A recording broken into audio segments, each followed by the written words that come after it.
So yeah, I'm going to talk about beyond the matrix, the quantitative cost and schedule risk management imperative. So by the way, the last talk was the Best of Both Worlds. It's a song by Van Halen from the 80s. So if you're old enough to remember that, hats off to you. So quantitative costs and schedule risk management imperative. Let's give a motivating example. The median is not the message. This was an article, title of an article written by Stephen Jay Gould, and it's motivated by something that happened to him. Stephen Jay Gould was a famous paleontologist, an evolutionary biologist, and a terrific writer of technical papers and also popular science books. He was diagnosed with a rare form of cancer in 1982, and he was told he could expect 8 months to live. So you can expect to live 8 months. And so, being a scientist, he decided to do some research on his own and do some analysis of the data. And he researched the medical literature, and he discovered that this 8 months to live was, what that meant was it was the median. So the median time is, so there's a 50% chance he would live less than 8 months, and there was a 50% chance he would live more than 8 months. And also that the data were highly skewed, and that the median was significantly less than the mean. It's expected, if you looked at the mean time expected to live, it was much longer. And so he actually, because of this skewness and because of that, he lived for another 20 years. And he actually died from an unrelated illness. So bottom line is the number that Gould was given was highly inaccurate. So just looking at a single number as summarized by an average is not sufficient. Another example, think about it, is Nashville is rainier than Seattle. You think of Seattle, you think of Starbucks, and you think of rainy weather. You think of Nashville, you think of country music. You don't think of rainy weather. But if you look at the average amount of rainfall per day, Nashville is rainier than Seattle. The difference is Nashville tends to have heavier rains when it does rain, and it has more sunny days than Seattle. Seattle often has something in their forecast. They'll talk about sun breaks, where there'll be a break in the clouds and they may actually have some sunshine. And so just looking at the average is not enough. So the issue is that risk is often considered to be another four-letter word. And that leads us to, we need to consider risk. And the flaw of averages. Averages are not sufficient to measure the impact of uncertainty. And we'll provide another motivating example from the sport of baseball. And the flaw of averages is actually a book by Sam Savage. He talks about plans based on averages are destined to be behind schedule and beyond budget. We need to look at quantitative risk management. Qualitative methods tend to underestimate risk. We need to quantify it, and we can measure that by probability distributions, as Murray and I talked about in our previous talk. And we're going to compare it against, I'm inspired by the example of the late Dr. Steve Book. We're going to illustrate how riskless point estimates underestimate likely costs. Vicki Nilsson, her talked about Steve Book in her discussion of correlation. And even when quantitative risk analysis is done, it consistently underestimates the true extent of uncertainty. We're going to discuss why and provide a remedy for that. So if you look at cost and schedule growth, it's just a legacy disaster. So I published a book almost 4 years ago on risk management. And my background is in aerospace, NASA and Department of Defense. And so my initial draft was based on my experience in NASA, Department of Defense, and approaching a publisher about publishing a book. They said, well, we'll publish your book, but on one condition, you have to go back and you have to broaden it to consider all types of projects. So I thought, well, I wonder if what I have learned in my experience in aerospace applies to other types of projects. And it turns out it does. NASA and the DoD are neither the riskiest nor the least risky type of projects, really pretty much middle of the road. So you think about all the risk and uncertainty that we experience. There are projects that are much riskier. Cost growth and schedule delays are very common across all industries. Very frequent. Regardless of industry, at least 8 out of 10 projects experience cost growth, and at least 7 out of 10 experience schedule growth. The one exception on schedule growth was the Olympics, and this chart is a pre-pandemic chart that I put together prior to the Olympics delays in 2020, which was delayed due to COVID-19. So there has been a schedule delay in the Olympics now, but prior to that, there was not. Cost and schedule growth is high. The average cost growth is around 50% for projects, and as a mean, and the schedule growth is around 30% or more.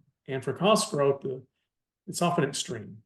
Cost growth in excess of 100% is a common occurrence in most projects, and that's NASA and DoD is 1 out of 6. I use that because that's kind of the middle of the road industry. Why do these things occur? There's numerous reasons. Optimism, which I consider to be the original sin of project management. Cost, schedule, and technical misalignment. Like a three-legged stool. There aren't all lines, you're going to fall off your stool. Problems with estimation, making mistakes in estimation, not accounting for inflation correctly or escalation correctly. Moore's law, which is often sort of an understudied area where that drives cost and schedule growth, which is that there's an exponential growth in technology over time, and for projects that take years, even decades to complete, you face this conundrum of: do we continually try to chase the changes in technology and update the project to include the latest technology, or do we risk delivering something that's obsolete? And then there's things that are black swans, which are unpredictable, rare. You can't foresee in advance. The 9/11 terrorist attacks are often cited an example of that. And Lake Wobegon, which is, Garrison Keillor's fictional Lake Wobegon. Garrison Keillor said that all the children in Lake Wobegon were above average. Well, unlike the children of Lake Wobegon, not all project managers, not all project staff are above average. And as Lawrence Geller who was with the Office of the Secretary of Defense's Cost Analysis Improvement Group, which is now called the CAPE, he said the non-secret of good cost estimating is don't drink the Kool-Aid, which is the Kool-Aid is reference to Jim Jones, when he forced his cult followers to drink cyanide-laced Kool-Aid. The Kool-Aid is reference to the project managers are lacing the project Kool-Aid and handing it out to staff with optimism. And so that's the cyanide of project management is the optimism. Here's some examples. The James Webb Space Telescope, many are familiar with that. Next generation space telescope, it was highly complex, but leadership was optimistic. Lockheed's Skunk Works, which has been known for decades to be able to do things quickly. One of their mottos was one miracle per project. As you can have one technological advance per project. James Webb Space Telescope had several. So that's what led to a lot of their cost growth and schedule delays. Moses, in Italian Mosè, is Venice's flood prevention project. It's taken so long to develop, it's already obsolete. I think it may be complete now, but it was designed to stop sea level rise or prevent floods from sea level rise up to a certain level. And by the time it's been completed, that forecast for the sea level rise is above that. It will prevent some floods, but not some of the worst case scenarios they were hoping to prevent. The California high-speed rail was initially designed to Los Angeles, San Francisco, but is now planned to only connect 2 smaller cities that are directly connected by a highway, and it's not going to use high-speed rail. It's a mega project. It's also a mega waste. And the Sydney Opera House is a famous example of cost growth, one of the worst in history. They began construction without a detailed plan in place. They didn't have a single project manager. They had a construction manager, an architect. They were both leading the project. It's over, I think it's around 1,500% cost increase, 1,500% increase by a factor of 15. And had one of the longest schedule delays in history. Was planned to take 4 years to complete, but took 14 instead. So, and this problem is actually worse than it actually appears, because we're not holding everything else constant. We're not, when we look at cost growth and schedule delays, we're not holding technical content constant. But how often happens is, in order to achieve or to reduce cost growth and schedule delays, projects will cut content. So, for example, a spacecraft may go from 5 instruments to 1 instrument. So you're seeing this cost growth, but you're actually getting less done as well. So paying more, taking longer, and getting less done. While these scope projects struggle to achieve some objectives, many projects are just a complete waste. J2X was basically shelled. It was completed, part of the Constellation project that was canceled. J2X was completed pretty much, then went through testing, and then was going to be used for SLS, but eventually they decided, well, it actually would be better to use the SSMEs. So it basically pretty much a total waste there. So we talk about uncertainty and risk. What do we talk about? So in terms of defining our terms, because there are a lot of different definitions and terms out there. So one of the commonly accepted definitions is uncertainty is the indefiniteness about an outcome. It includes both the good things and the bad things. And risk is the chance and consequence of the bad events. So uncertainty would include the opportunities for savings as well as the risk of bad things happening. And we're going to focus on the practical side. There's the engineering side of uncertainty and work that's been done. And there's the economics and sort of theoretical side. The theoretical side is the focus on uncertainty, measurable and unmeasurable uncertainty. John Maynard Keynes and Frank Knight in the 20th century talked about that, and it's influenced a diverse group of modern thinkers, including Nicholas Taleb, who authored The Black Swan. But our focus is more on the practical risk management side, the engineering side, which is a focus on quantitative techniques, which dates back to Charles Hitch, who was an economist with Rand, and Stephen Sobel, who did one of the first Monte Carlo simulations of cost risk analysis in the 1960s. That's influenced a wide variety of modern thinkers on the subject. Okay, and I just want to mention the risk. Uncertainty is often treated as though something is to be avoided. We're kind of blind to risk. That the captain of the Titanic said that before that Titanic's fateful voyage, he had never been in an accident. He saw it, never saw a wreck, never been. And then what happened? The Titanic ran into an iceberg. So in the same way, cost and schedule risk underappreciated. I once heard a NASA senior leader say that, but once the project's finished, no one cares how much it cost or how long it took. All they remember is whether or not it worked. So this is extreme emphasis on performance. It leads to higher costs and longer schedules. It leads to spending more and taking longer. And part of this is the planning fallacy. There's innate biases, which is that people tend to plan for the best case possible, not the most likely case, not the worst case, but the absolute best case.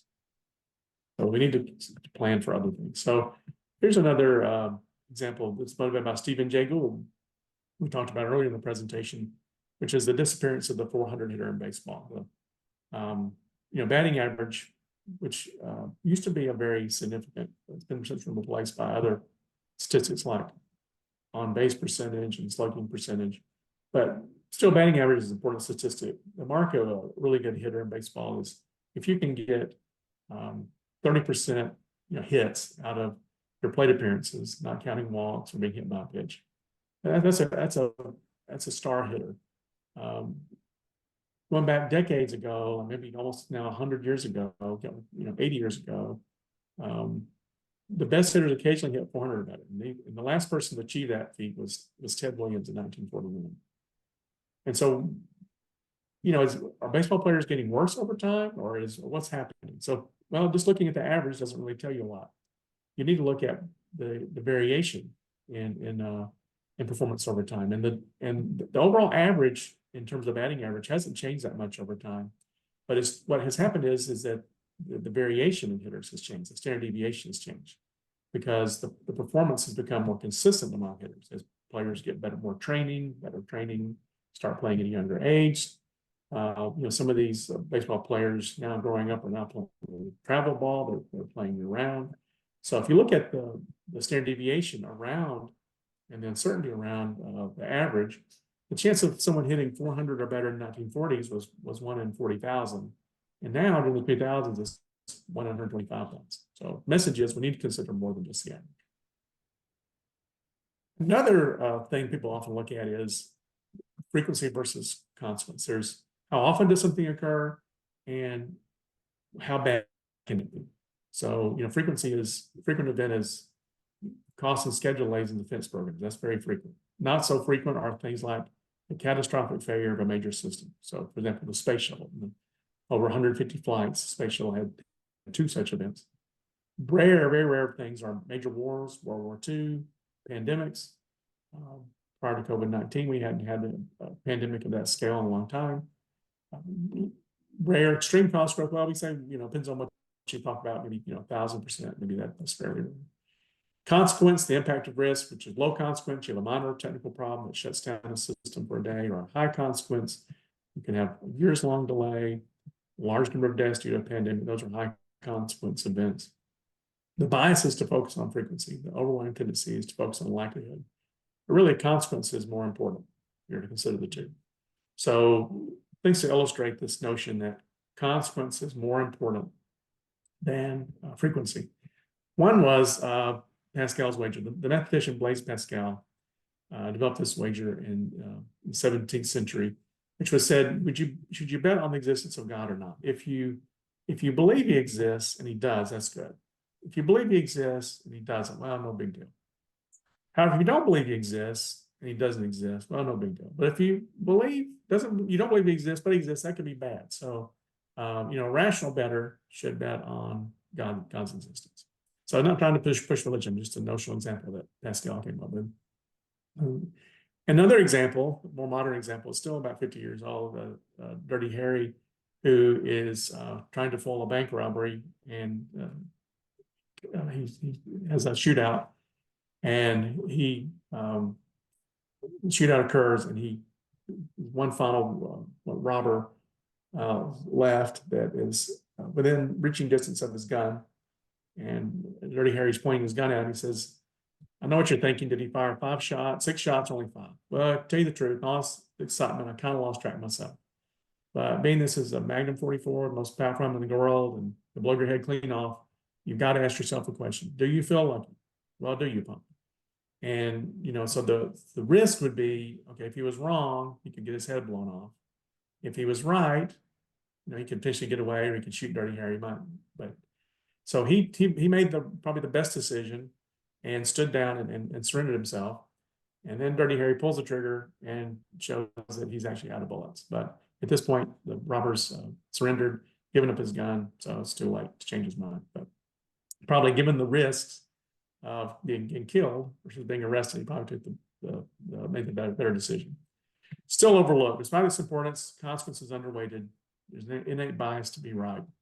The probability neglect term is one example. People focus more on the frequency than the consequence. Okay, another issue with risk analysis is risk matrices underestimate uncertainty. We really shouldn't use them to quantifying risks, although I've seen them used in practice. It is important to understand what the project thinks are risky and what are those risk items. It is important because when you're trying to do a risk analysis, you want to make sure you take those things into account. What are the project, what are the discrete items that are risky? And so a risk matrix is a good thing to do.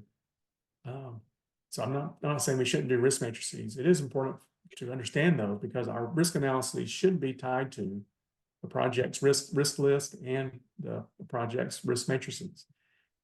However, we shouldn't just use those as the sole basis for quantification of risk, because those overlook and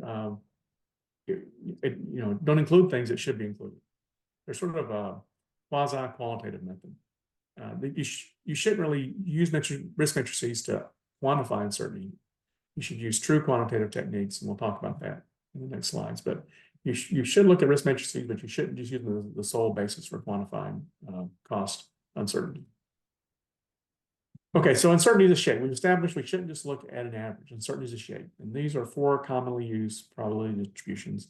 The Gaussian, the normal, it's commonly used, really not applicable to cost and schedule because of 2 reasons. Skew, more things can go wrong than can go right. And also, chance of extreme events is significantly underestimated by the Gaussian. So the normal is not so normal when it comes to cost and schedule. Triangular distribution is another popular choice. It's simple. It can be too simple. It can be used for inputs to cost risk analyses, but it has no tail. It can only model limited range. So really, if you're going to model it, if you're going to use it to explicitly model something, you should look at things that have a limited range. For example, if you're trying to put uncertainty on civil servant salaries over the next 5 years, you should definitely put bounds on that. The log normal, it can model skew. It can model relatively fat tails. It's sort of in between thin tails and fat tail distributions. So it's a good choice in many cases for modeling costs and schedule uncertainty. The Pareto 80-20 rules can be used to model extreme risk or things that have extreme variation, such as incomes, for example. If you were trying to model, what is the chance that, of an Elon Musk having his net worth in the United States, if you model with a Gaussian, you would say he doesn't exist. So, you need to look at other distributions and for things like that. Okay, I mentioned cost and schedule risk are not really normal. The normal distribution is most widely distribution used in statistics. If you take in statistics in college, you may have only been exposed to the normal distribution. I really, and even though all my undergraduate and graduate studies, I really never came across the log normal distribution. I started using it when I started working in reliability analysis after graduate school.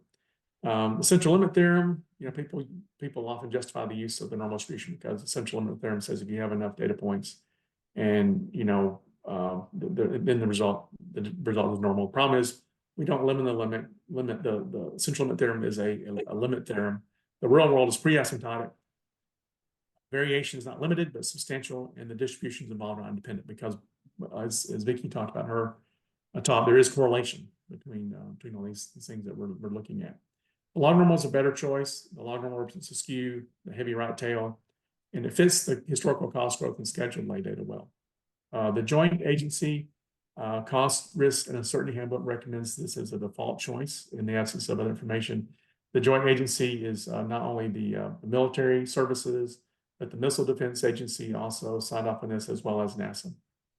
The initial version that came out in 2014. The quantitative risk analysis versus summing point estimates. Let's talk about that. So here's an example that's motivated by the late Steve book. So we have 6 WBS elements on the right. We have a mix of triangular and log normal distributions. We have 4 of them are log normal and 2 are triangular. And all the WBS elements are correlated. I'm using 60%. I know Vicki talked about her 20%, 30%. But I advocate 60% in the absence of other information because of that's kind of a sweet spot in terms of if we don't know what the real number is, it minimizes the penalty that we are wrong. And we are certainly almost always wrong when we make modeling assumptions. So we have these point estimates that sum to a total of 300. What is the confidence level of the sum? So what is the chance that the actual cost will come in at or more than that amount? In cost estimate, we use the term confidence level to mean the percentile of the cumulative distribution function for the aggregate of these distributions. Okay, so here's we look at that. We fund each element at a 50% confidence level. We look at the total confidence level or the total percentile. The total percentile for the 300 million is actually 20% confidence level. Again, this is a cost estimating jargon that means the percentile on the cumulative distribution function for the cost. And so in this case, there's an 80% chance of having an overrun. So if you were to fund every individual element to a 50%, the 50th percentile, the median value, your percentile for at the total level, the portfolio level is only 20%. So you're most likely going to have an overrun. You're most likely going to have an issue. You're going to either cut content or go back and get more money, more funding, and typically also probably take a longer time. So if you fund any level below the mean for WBS elements, it results in a low percentile, low confidence level funding for the total system. So you need to look at the WBS and also the individual projects. You need to look at doing a total portfolio level analysis when you do risk analysis. We talked about these cumulative distribution functions are often referred to as S-curves. So point estimates significantly underestimate cost and schedule. We need to model cost risk and schedule risk quantitatively. So in my book, I talk about a lot of the issues with risk analysis. One of those is a lack of portfolio analysis. The focus of this presentation, though, is one of the things I talk about in my book, which is that risk ranges are not realistic. In practice, most risk analysis results in very tight ranges that don't reflect the true potential for cost or schedule growth. One of those is the lack of consideration of correlation, by the way. The track record for risk analysis. So I looked at, one thing we don't tend to look at is when we do analysis, we conduct them, we provide them to management. Management uses to make decisions, and then they sit on a shelf or they sit on a hard drive somewhere. And we never look at them again to see how accurate they were. So it's a little bit like someone that goes to a pub and he's going to play darts, and he throws the dart, but as soon as he throws the dart, turns his head, he never looks to see, did the dart hit a bullseye? Did the dart hit, or did the dart even hit the dartboard? Maybe the dart hit somebody in the back of the head. I don't, he doesn't know. He don't know. And so, and we don't keep up with these things. We don't tend to look at how accurate or have our risk analysis been. We don't look at the historical track record. This is a little bit difficult because these projects, like I said earlier, these projects take years to complete. So we do a risk analysis early on, say at preliminary design review, and now 5 years later, the project's complete. We don't go back to think, oh, well, how did my risk analysis actually do on that project? For example. So here's just an example. Is I worked on I did a joint confidence level analysis in 2009. The project wasn't actually didn't launch till 2013. This was the Maven spacecraft that went, it was a Mars orbiter. And then well, at that point, I had changed jobs. I'd gone from being a NASA contractor to being a Department of Defense civil servant. Wasn't really thinking about Maven. And then 2018, I left my civil service job and was working as a consultant, and discovered, oh, somebody said, oh, actually that JCL analysis was, it's actually on this, this JCL analysis, was right on the money. So the project was actually, very close, within 1% of both the 50% estimate for a cost and within the 50% estimate for a schedule. Not all estimates are that good. There are some things in this chart that aren't that good. But if you look at, we don't have a lot of data to go on because we don't keep track records of these things. So I went back and tried to collect some data, and I was able to find 10 projects. And I looked to see how much cost growth did they occur. And these all had risk analyses done. What was the ratio of the actual cost to the 90th percentile of the cumulative distribution function? And so if you look at that, you see, okay, well, 9 out of 10 cases, the project either was the final actual cost was either at or above the 90th percentile. So that's not good. That's kind of the opposite of what we expect, right? You would just say, well, without really thinking about statistics, you would say, well, if you have a 90% chance of exceeding, you would think only 1 out of 10 would be at or above that level. But it's actually just the opposite. And if you actually were to say, okay, well, these are independent of each other, and and these are say binomially distributed, what are the odds of seeing this kind of outcome? The chance is extremely remote, 1 in 2.7 million. You're more likely to be struck by lightning in a given year than this to happen. If this were truly just a random occurrence, right? There's just a small data set, but it's very unlikely that this would actually occur. This means our risk estimates are really not accounting for the true degree of uncertainty in projects. Christian, sorry to interrupt you. We're Yes. actually at time. Okay. Can you wrap up in a couple minutes? Yes, sorry. Okay. Yep. Yeah, sorry about that. It's okay. So we need to look at realism. There's a difference between perception and reality.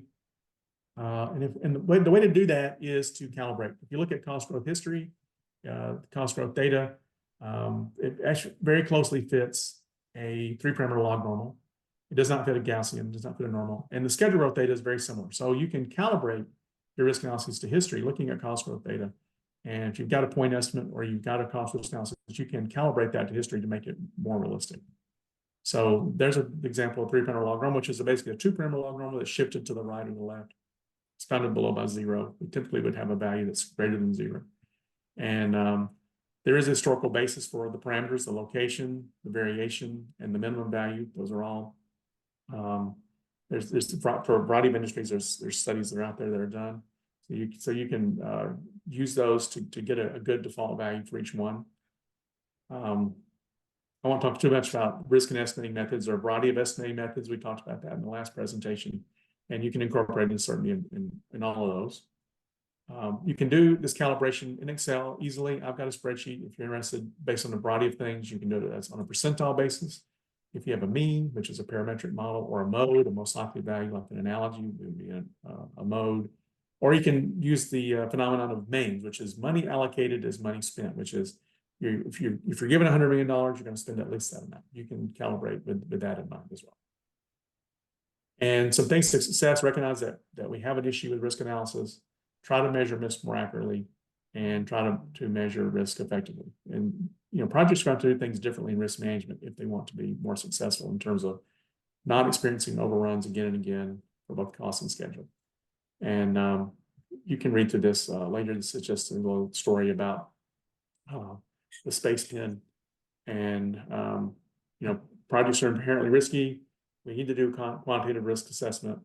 And this presentation talks about that. And I talk about this more extensively in my book. And there's a link there that you can follow that will allow you to read chapter 1, download it as a PDF, read it for free.